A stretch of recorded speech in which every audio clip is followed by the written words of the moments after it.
ஒரு ஹதீஸ் இருக்கு. அதை கேட்டா நம்ம மனசே கொஞ்சம் நடுங்கும். அது ஹதீஸ் குத்சி. அதுல அல்லாஹ் நேரடியாக கேட்கின்றான். அல்லாஹ் சொல்கின்றான், என் அடியாரே, உன் வாழ்க்கையில ஏன் என்ன கடைசி இடத்துல வச்ச? நான் உன்னை பார்த்துட்டே இருக்கேங்கிற விஷயம் உனக்கு ஏன் முக்கியமா தோணல? அப்புறம் அல்லாஹ் இன்னொரு விஷயமும் சொல்றான்.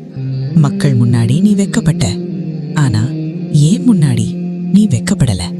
பள்ளிவாசல்ல மக்கள் பார்த்துட்டு இருக்காங்கன்னு நினைச்சு சுன்னா தொழுகைய நீளமா கவனமா தொழுத. ஆனா வீட்டுக்கு வந்ததும் நான் ஒருத்தன் பார்த்துட்டு இருந்தேன். அப்போ நீ கவலைப்படல. அப்போ உனக்கு வெக்கமா தோணலையா? வீட்ல சூரா அல் இஹ்லாஸ் ஒரு தடவை மட்டும் ஓதிவிட்டு அப்படியே தொழுகைய முடிச்சிட்ட. அப்போ அல்லாஹ் என்ன பார்க்கிறான் என்ற நினைவு எங்க போச்சு? இந்த வார்த்தைகள் நம்மள குற்றம் சொல்றதுக்காக இல்ல, நம்மள நினைச்சு பார்க்க வைக்கிறதுக்காகவும், நம்ம மனச அல்லாஹ் பார்த்துட்டு இருக்கான்னு நினைக்க வைக்கிறதுக்கும், மக்கள் என்ன நினைப்பாங்கன்னு இனி இல்லாம அல்லாஹ் என்ன பார்க்கறான் என்பதே நம்ம வாழ்க்கையில முக்கியமாகணும். இந்த வார்த்தை உங்க மனசை தொட்டுச்சுன்னா இன்ஷா அல்லாஹ் என்று கமெண்ட் பண்ணுங்க. அது நம்ம நினைவுக்காக ஒரு வாக்குறுதி.